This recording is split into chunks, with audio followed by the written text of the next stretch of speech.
There are 5 experts on 3 who picked all second-round games. Guess who all 5 experts picked to win the Bama-Indiana game?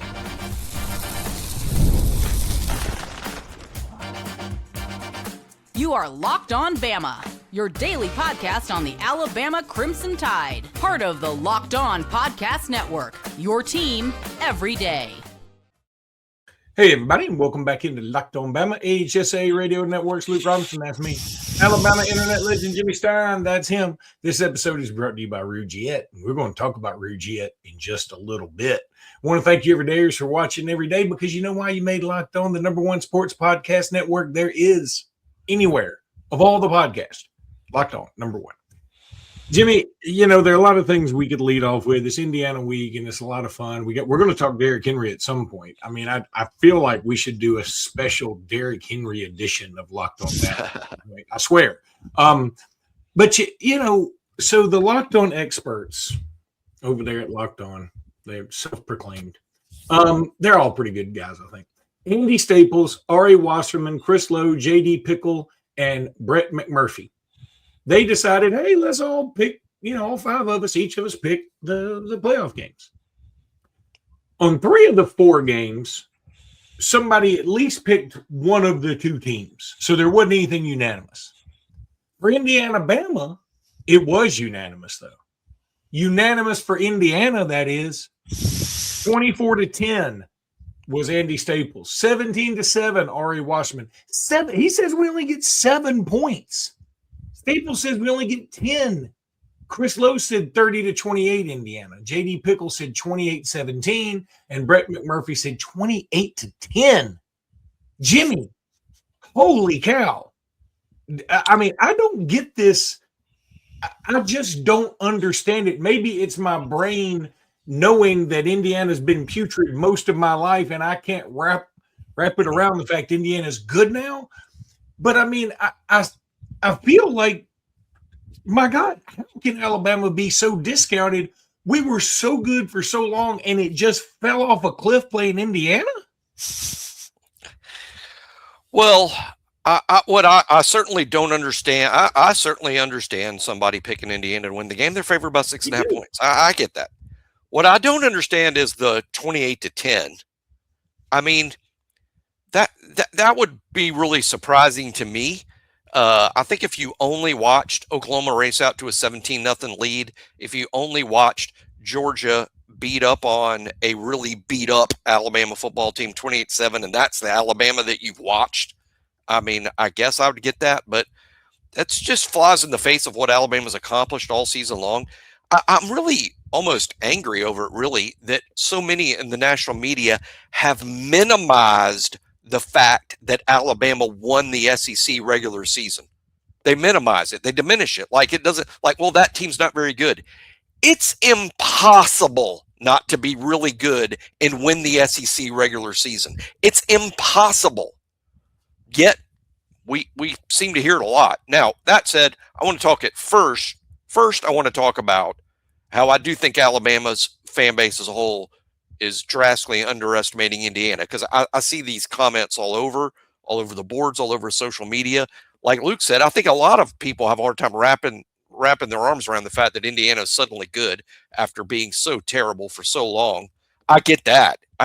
But it would be, I think people confuse this year's Indiana and last year's Indiana. It's one thing. Last year's Indiana played a ridiculously horrid strength of schedule, beat virtually no one, yet ended up in the playoff. And me and Luke, particularly me, complained about it quite a bit, even though they were in the Big Ten, even though they made it the Big Ten championship game. I complained about it. I didn't think they were good enough. I didn't think they'd proven enough during the season. They were a product of the schedule. That is not Indiana this year at all. They were a playoff team last year that improved. They're much better than they were a year ago. And they played a tougher schedule. They played multiple fairly tough games, nothing like last year. This Indiana team is proven. They have 9 or 10 players who are going to be drafted. They have a Heisman Trophy winner. They beat Ohio State. I don't know that you can beat anyone other than maybe Georgia that means more. They beat Ohio State and statistically beat them. They didn't back into that. They beat Oregon at Oregon. They crushed 8-4 Illinois. Illinois is 8-4. They crushed them 63-10. They beat Iowa. That's not easy on the road. It's not an easy win. They beat Penn State. That was a tougher game for them, but they came back and won, and Penn State's full of dudes. I think Alabama fans as a whole are treating this like this is 1980, 82 Indiana. And that's just so not the case at all. This is a really, really good football team. No doubt in my mind, they're one of the top 5 teams in college football, probably top 3. And they have the resume to say they're number 1 because you know what? They're number 1. I'm with you.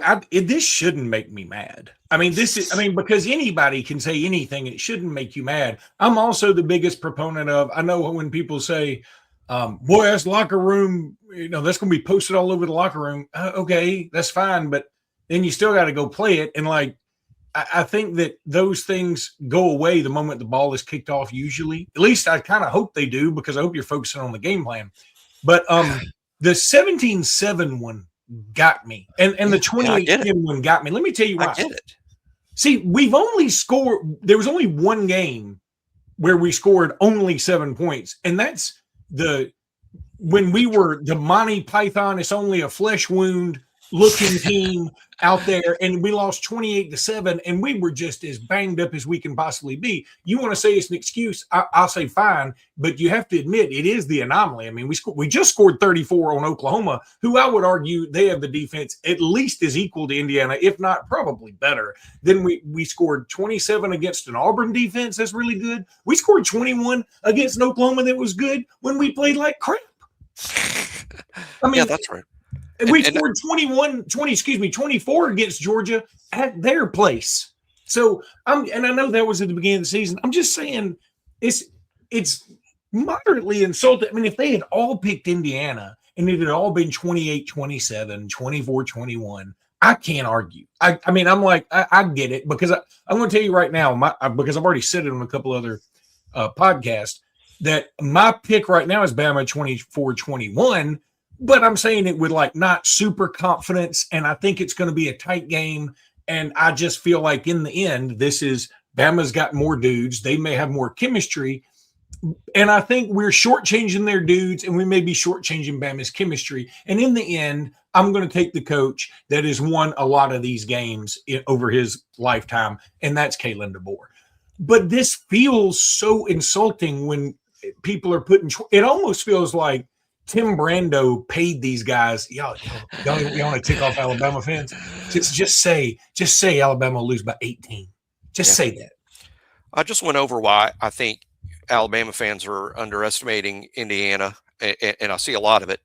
I also see a lot of this. The national media and Indiana fans underappreciating Alabama and under-regarding Alabama, which to me is absurd. The team that won the SEC regular season was the number 1 seed in the SEC championship game.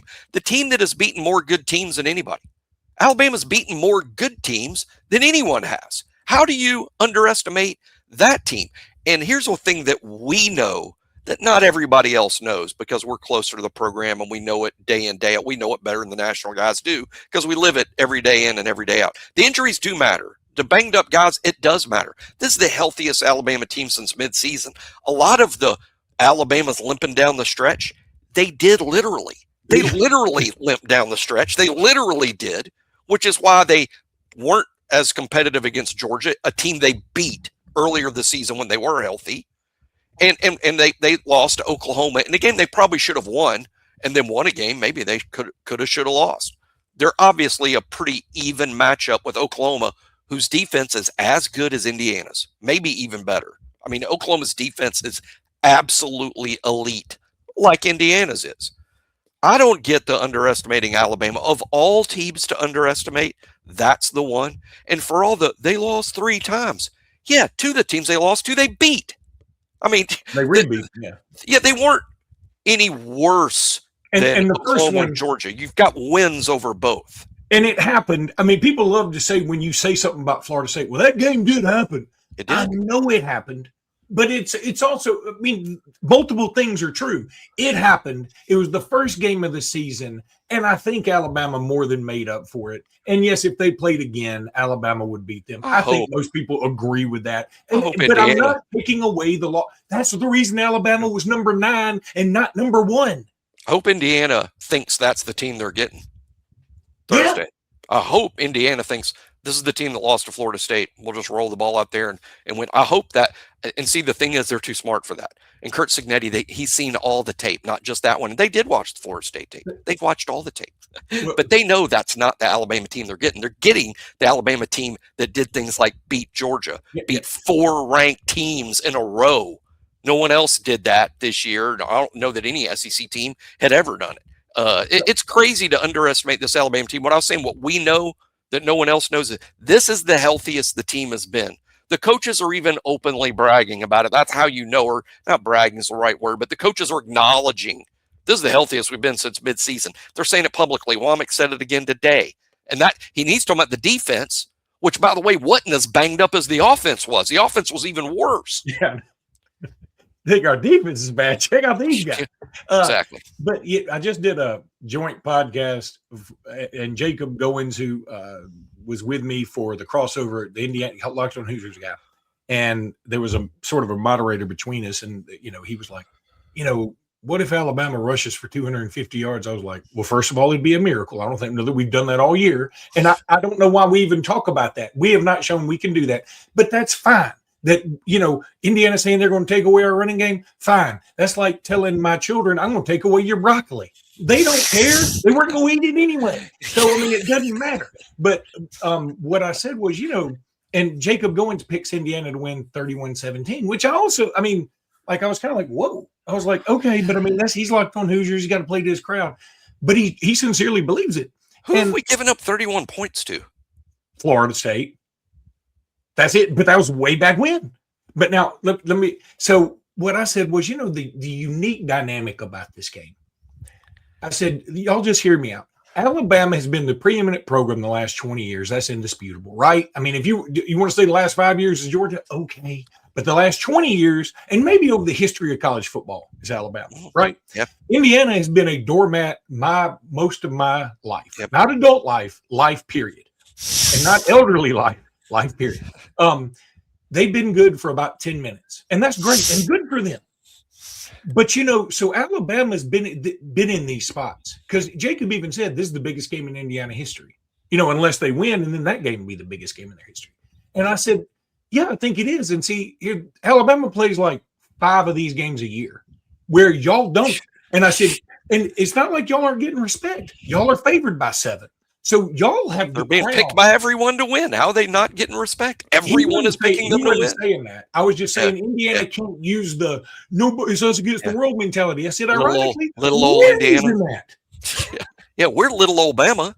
Yeah. We're not little old Indiana. We're little old Bama here.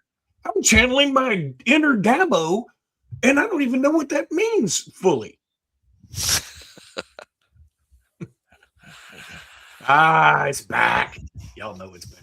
Boy, Jet. Let's talk about something interesting choice of words. Let's talk about something most men don't want to bring up. Yeah, here we are. We should also, pun intended.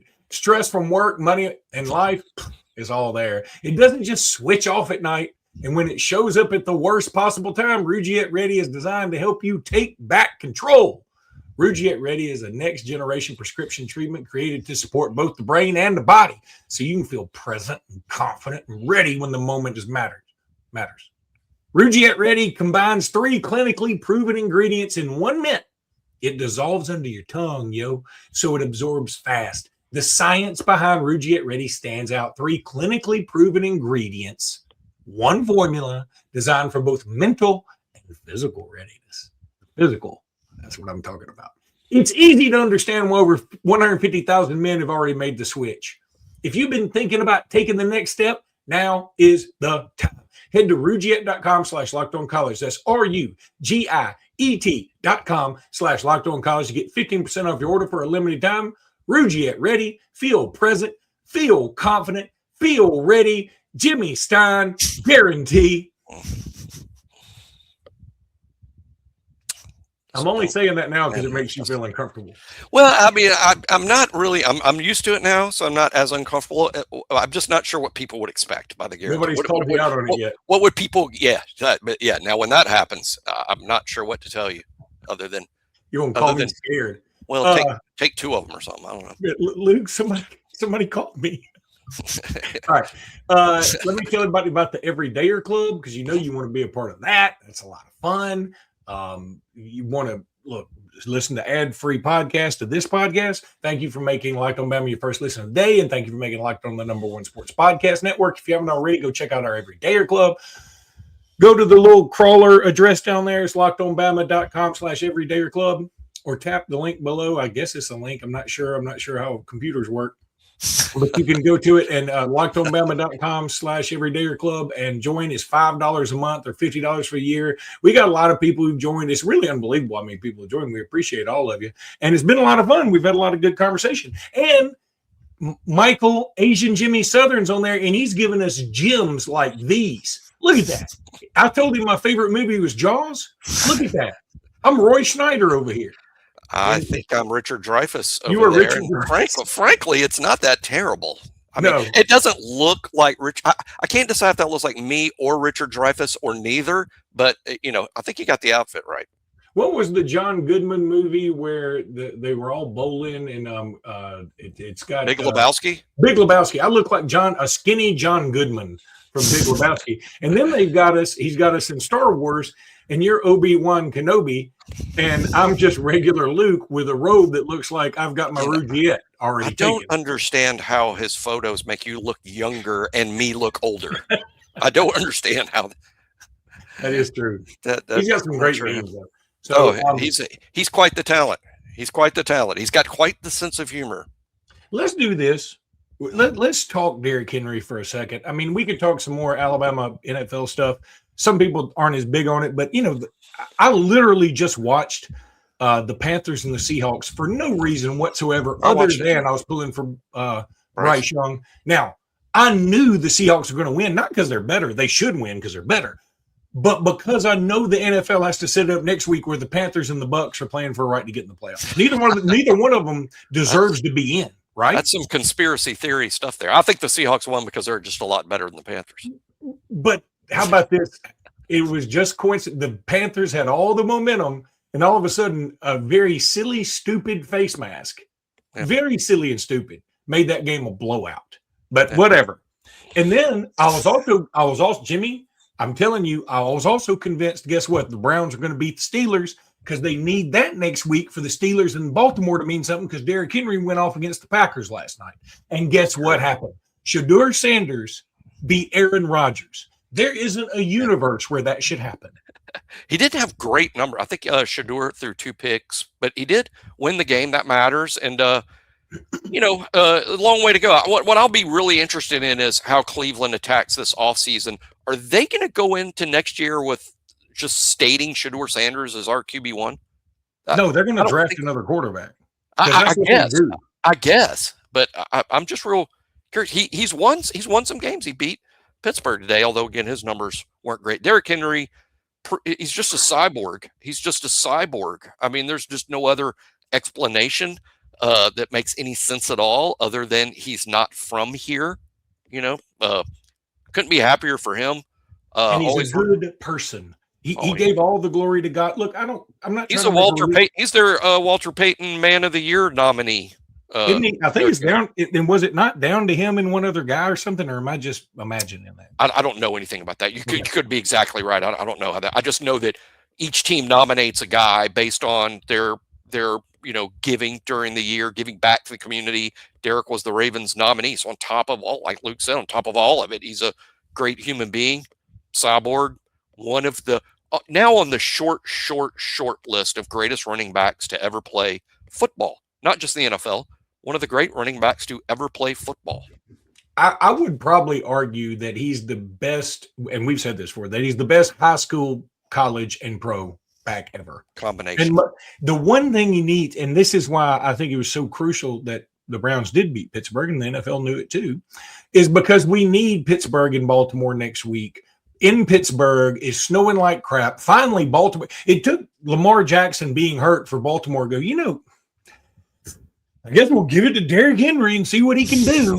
Oh, he can have 216 yards. He's the only back in NFL history that's gone over 200 yards 7 times in his career. He had 4 touchdowns. He's not done. He can still do all these things that is wild.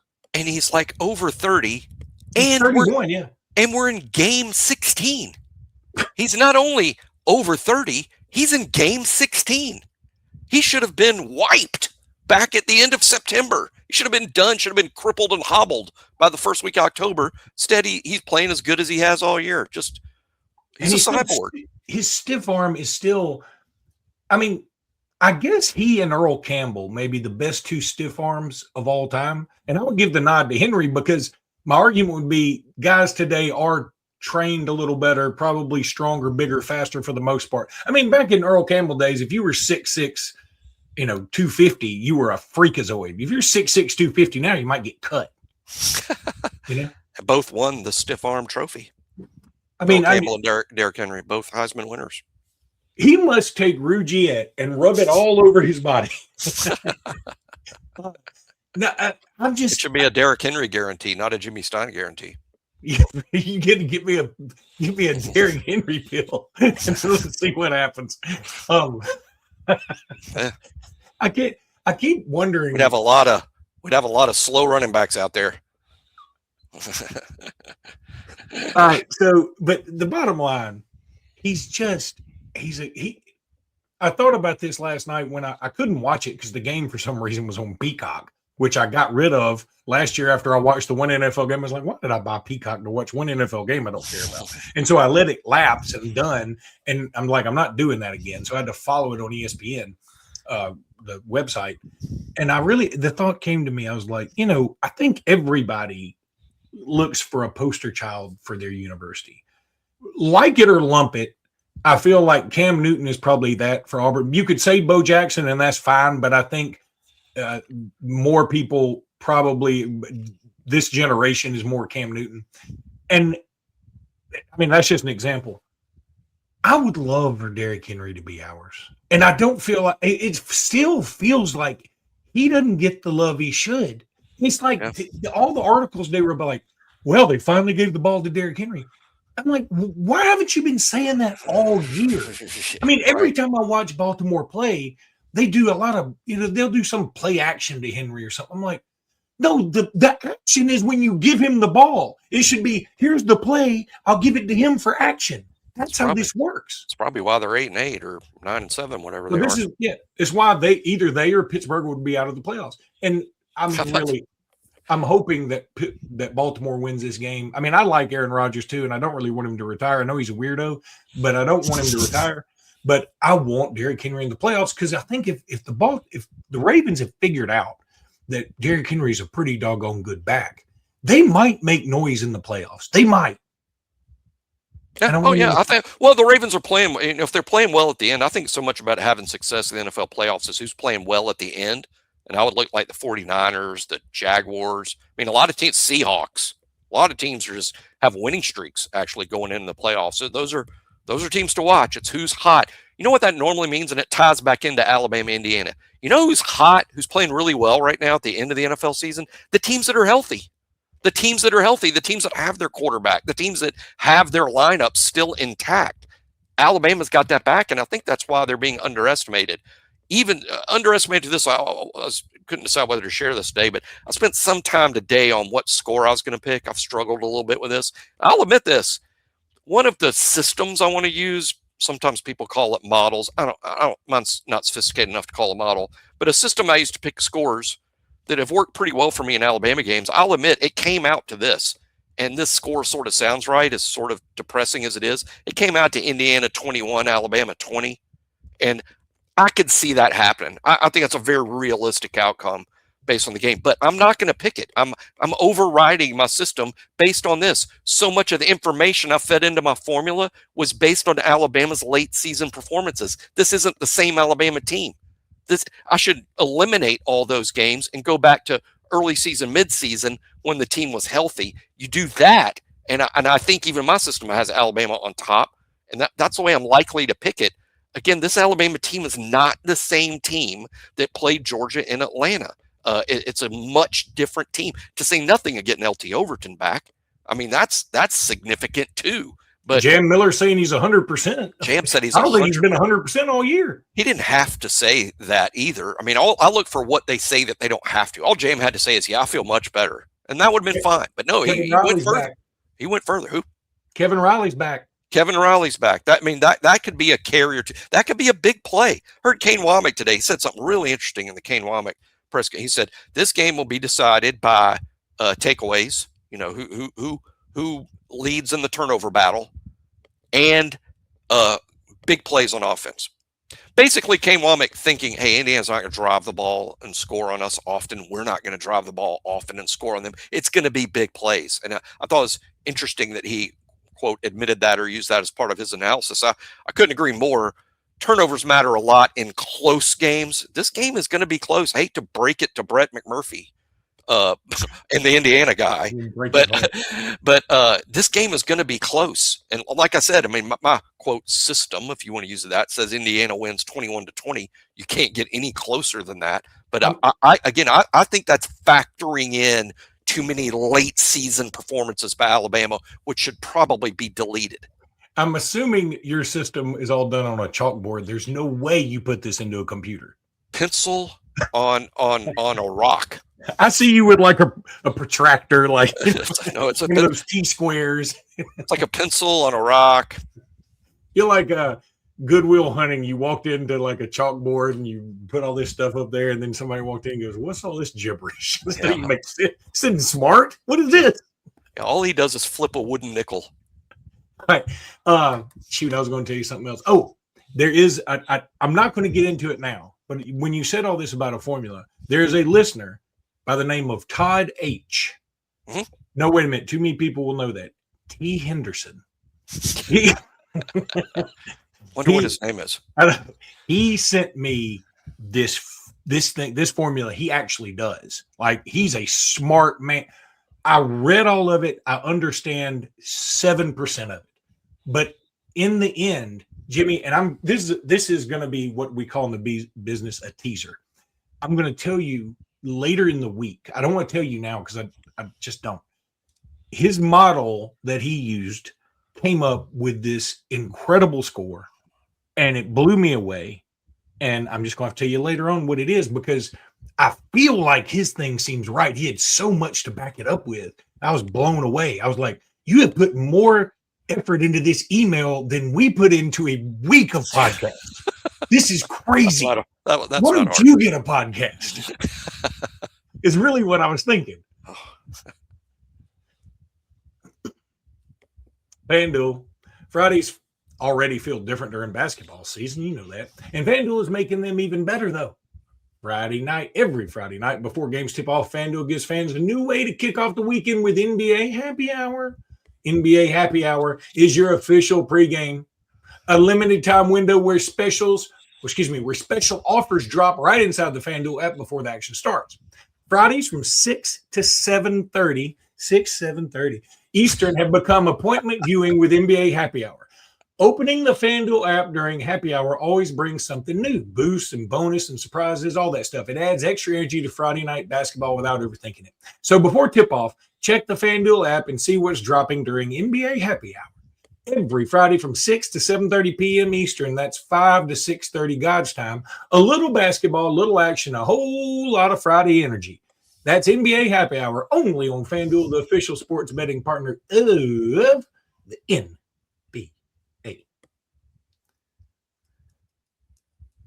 All right, kind of an abbreviated segment here because we ran long on the other one, waxing poetic about Derrick Henry, and we should have done more.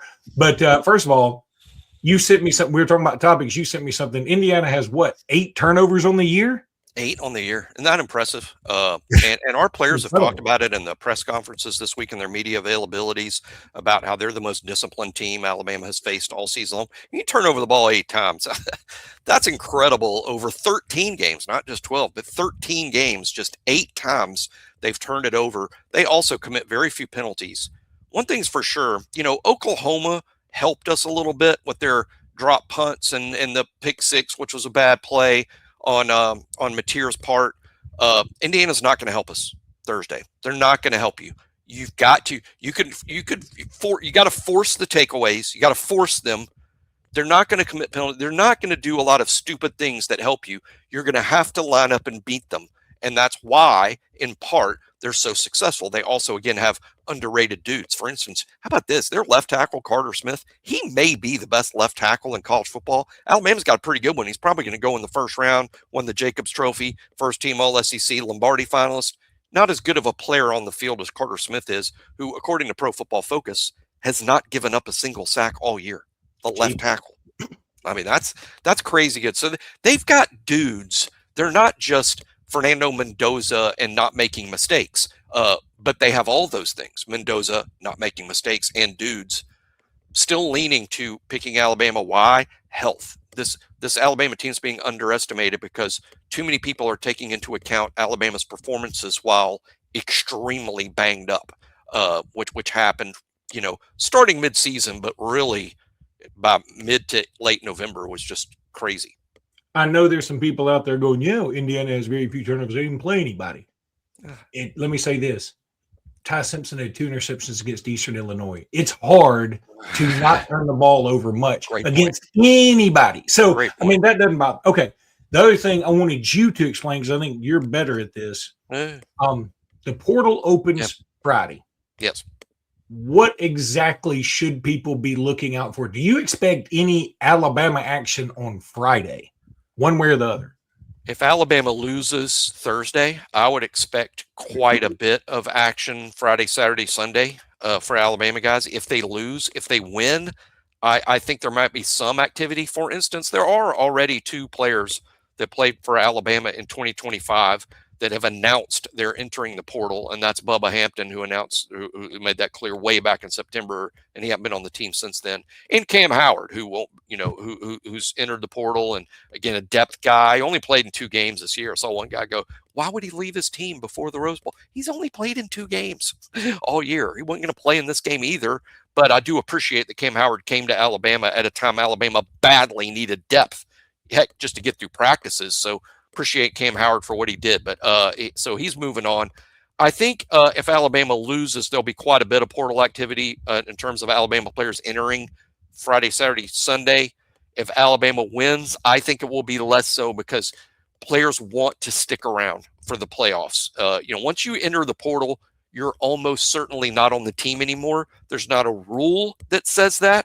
It's up to the player and the school. But most of the time when a player announces, "Hey, I'm entering the portal," it's time to clean out your locker. You're not on the team anymore. So that's why I don't think there would be a lot of news if Alabama wins on Thursday. Maybe a couple Cam Howard type guys that enter, but no significant news because, again, players will want to play in the Peach Bowl the following week. But I'm expecting I'm using the number 10. It's not because I know what 10 are going in. I'm just using 10 as an over-under on the amount of activity I'm expecting in terms of Alabama losing guys. I would say around 10 is what I expect. None of that will be a loss unless it's a player that me or Luke projects to be a starter in 2026 or a guy that's a significant contender to be a starter. If you lose those guys, that's a loss. Anyone else is not a loss. They're easily replaced in the portal or otherwise. And here's my theory on Cam Howard. Again, I'm like you. Hey, man, go be great. I want you to go be great. It didn't work out here. No sweat. Bubba Hampton, too, for that matter. Bubba Hampton a little different because he's done it so long ago. But if you're Cam Howard, the only thing that would raise an eyebrow is like, okay, the portal opens the day after the Rose Bowl. Why wouldn't you just go to the Rose Bowl and just be there? Enter the next day. My guess is because he already knows his destination, and that destination said, we don't even want you practicing anymore because we don't want you to blow out a knee in practice or on special teams or whatever by accident or celebrating like the guy from Indiana. And then we got to take you, we don't want that. Right. So just get off the tape. That's my theory. I don't know. No, I think that's a very, very well dead on, or just slightly back off of that. And it's like Cam just wants a head start on the recruiting process. And once you're not in the portal, but once you announce you're in the portal, there's not going to be any tampering. No one's going to care. When you announce you're in the portal, that is like opening your DMs officially. Now, frankly, they've been getting DMs anyway, but it's opening your DMs officially once you announce your plans to enter the portal. That's what he's doing. He's getting a jump start on it. But like Luke said, maybe it's very possible he's already got a place picked out, and they're like, we just soon you not get hurt, especially since you're very unlikely to play. That's fine. And again, this isn't a loss for Alabama. And I appreciate what Cam did coming to Alabama at a time Alabama needed depth, provided that depth. You've got to practice against good players. Cam did pretty well when he was at Charlotte before he came to Alabama. I suspect if he smartly picks his landing spot, he'll play and do okay. And it should be noted that Amari Niblack has entered the NFL draft, and he's been to about 19 different schools, and his pictures, 2 of his 3 pictures were of him in an Alabama uniform, if I'm not mistaken, on his little announcement, which I found hilarious. But that's okay. Not one of my favorites. I know, but it's so funny. I wonder if he's going to have I'm not saying he's going to have this same kind of career, but oh my God, running back for the New Orleans Saints went to Tennessee from Alabama. Alvin Kamara. Why was I blanking on that? Got to take my memory medicine, but he had regrets about leaving Alabama. He's like, I probably should have stayed at Alabama. And I wonder if Niblack's going to go that route. But we've all sort of forgiven Kamara because he's been so good in the pros, and he said that. We're sort of like, you're sort of Alabama anyway. we sort of give it to you. All right, that's going to do it for today's pod. I'm on my way to the Rose Bowl. Can't wait. Hope to see all you guys out there. I'm going to Disneyland for real before the thing, not because we're going to win or anything for sure, but all that stuff. Maybe I'll see some of y'all out there. Until next time, roll tide, everybody. Roll Tide.